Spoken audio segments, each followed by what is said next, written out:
Question number 2 है, बहुत simple सा है। If the sum of the interior angles of a polygon is 1080।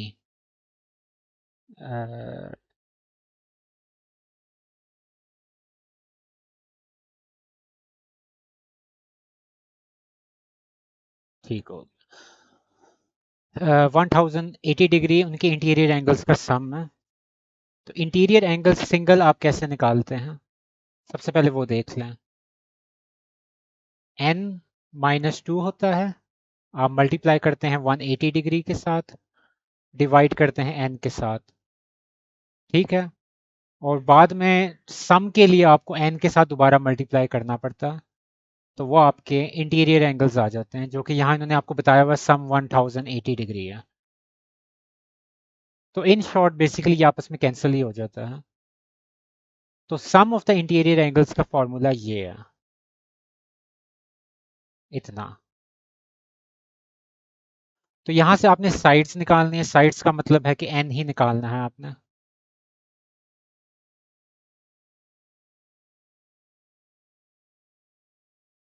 तो इसको आप डिवाइड कर दें 1180, तो आपके पास 6 रह जाएगा।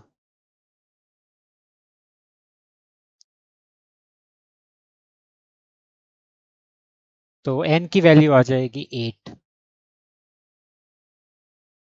यानी कि आपके पास साइड्स कितनी आ गई? 8 साइड्स होंगी पॉलीगॉन की। क्वेश्चन नंबर 3 है, इसको बड़े गौर से देखना है।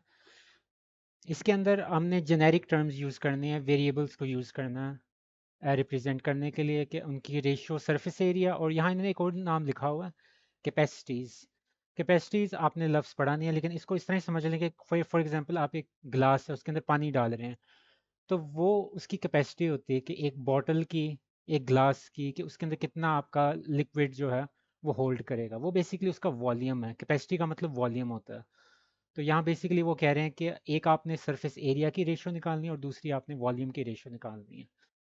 तो two similar bottles are such that one is twice as high as the other. What is the ratio of their surface areas and their capacities? तो पहली बात है कि उनकी हाइट की बात की हुई है। एक की हाइट दूसरे से ट्वाइस, दो गुना ज्यादा है। फॉर एग्जांपल आपके पास दो बॉटल्स हैं। अगर इसकी आपके पास फॉर एग्जांपल H1 हाइट है, सॉरी H2 है, तो जो दूसरी बॉटल होगी वो इसकी इसकी हाइट से ट्वाइस होगी।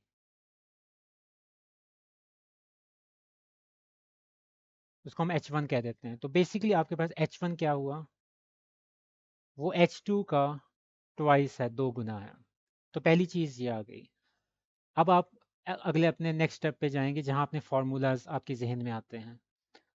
तो फार्मूलाज क्या थे आपके पास? H1/H2 whole square. सबसे पहले हम एरिया का, मैं आपको बता रहा हूँ कि एरिया के पर्सपेक्टिव से कैसे इसका आंसर निकलेगा। सरफेस एरिया, उसकी रेशियो निकालनी है। तो सरफेस एरिया की रेशियो कैसे होगी? H1/H2 whole square is equal to A1/A2। ये आ गई। तो यहाँ से अब आप कैसे जाएंगे? H1 की जगह पे आप 2H2 पुट कर दो ऐसे। उसका square is equal to A1/A2। अब क्योंकि H2 सेम क्वांटिटीज हैं, तो आपके पास कैंसिल आउट हो जाएंगे। आपके पास सिर्फ ऊपर 2 बचेगा, नीचे 1 बचेगा। ये ज़रूरी है नीचे 1 लिखना, इसकी वजह मैं आपको आगे बताऊंगा। क्योंकि आप रेशो निकाल रहे हैं, रेशो के अंदर जो आपके डिनोमिनेटर होता है वो भी मैटर करता है। तो ये हो जाएगा 4/1। तो अगर आप इसकी लेफ्ट हैंड साइड और राइट हैंड साइड को स्वैप कर लें, तो आपके पास क्या बनेगा? A1/A2 4/1। या आप इसको किस तरह लिख सकते हैं? रेशो की फॉर्म में, 4/1। तो ये आपका पहला आंसर है, कि जब उन्होंने पूछा हुआ कि सरफेस एरिया का रेशियो क्या होगा। उसके बाद यहीं से मैं आगे स्टार्ट करता हूँ। अपना सेकंड पार्ट वो है कि वॉल्यूम की फिर क्या रेशियो होगी। तो वॉल्यूम के पर्सपेक्टिव से अगर देखा जाए, तो आपको पता है कि वॉल्यूम में आपके पास क्यूब हो जाता है। फिर वही चीज़ H1 की जगह पे 2H2 पुट कर दें।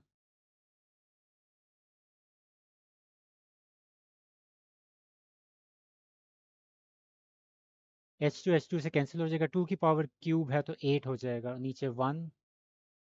V1/V2।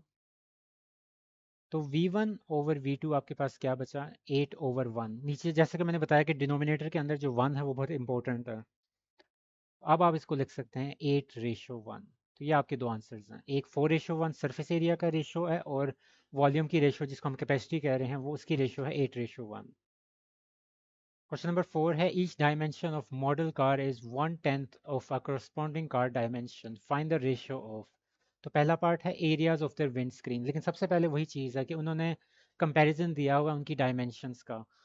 तो अगर डायमेंशन सारी 1/10 है दूसरे के हवाले से, तो इसका मतलब जो उसकी लेंथ होगी जो पहली कार की, वो जाहिर सी बात है 1/10 होगी सेकंड कार की लेंथ से। तो ये आपकी पहली चीज़ आ गई आपके पास। इसको यूज़ करके फिर आप फाइनली अपना एरियाज निकालेंगे। तो एरिया की रेशियो क्या होती है, L1/L2 और उसका स्क्वायर। L1 की जगह पे आप अपनी वैल्यू पुट कर दें,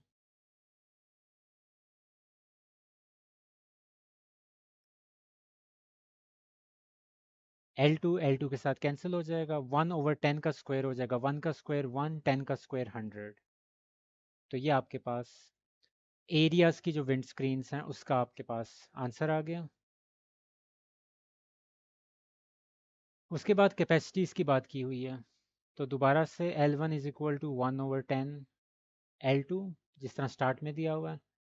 कैपेसिटीज़ की बात होती है तो इसका मतलब है कि आपके पास वॉल्यूम की डिस्कशन है, L1/L2 और उसका हो जाएगा क्यूब।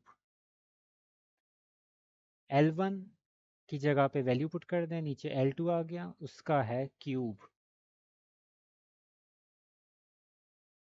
L2 के साथ कैंसिल हो गया, 1/10 का क्यूब क्या हो जाएगा 1000।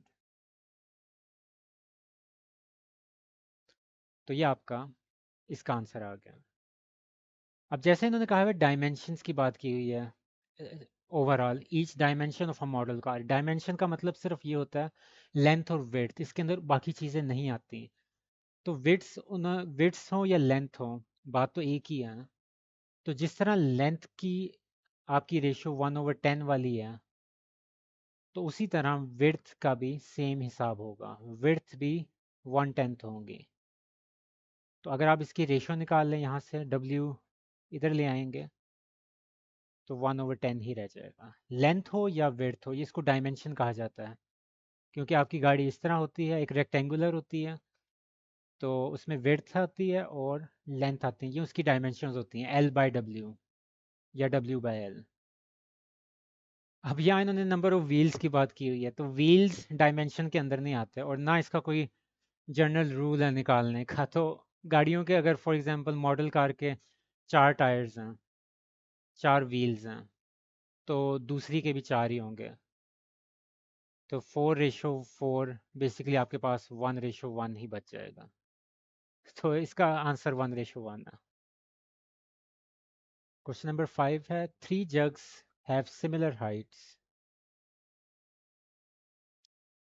H1 8 centimetre, H2 12 centimetre, H3 16 centimetre. Smallest jug, अब क्योंकि हाइट सबसे छोटी इसकी है H1 की, 1 वालों को हम कह रहे हैं, तो इसी के नीचे मैं लिख देता हूँ V1 हाफ लीटर। उन्होंने बताया हुआ है स्मॉलेस्ट जग, क्योंकि स्मॉलेस्ट हाइट स्मॉलेस्ट जग उसकी कैपेसिटी। आपने बाकी दो जग हैं उनकी कैपेसिटीज को निकालना है, V2 V3। तो इसको हम बारी बारी कंपैरिजन से करेंगे, यानी कि सबसे पहले आप इसके ऊपर अप्लाई करेंगे जो हमारा फॉर्मूला होता फॉर्मूला V1/V2 है, H1/H2 और उसका क्यूब। लेकिन यहाँ मैं इसको, क्योंकि हमने V2 निकालना है, तो इस फॉर्मूले को उल्ट कर देता हूँ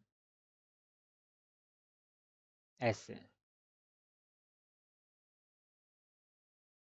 V2/half is equal to H2 12/8 इसका क्यूब।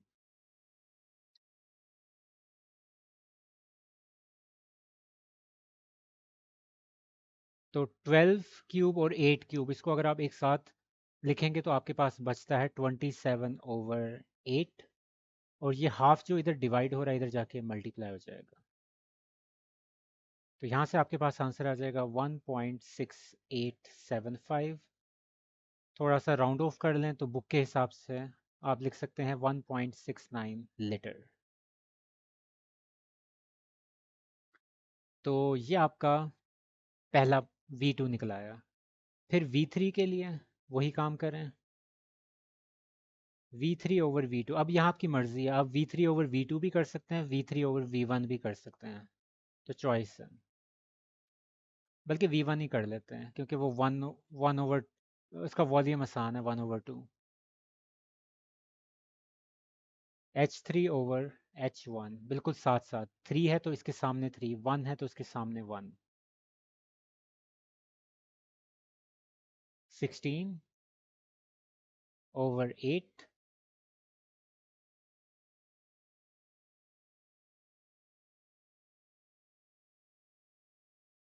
हाफ, ये V1 जो है।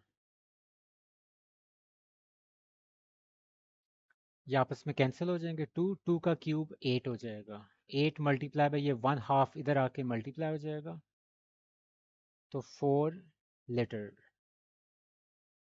तो V3 4 लीटर हो गया आपके पास, और V2 आपके पास यहाँ है 1.69 लीटर्स।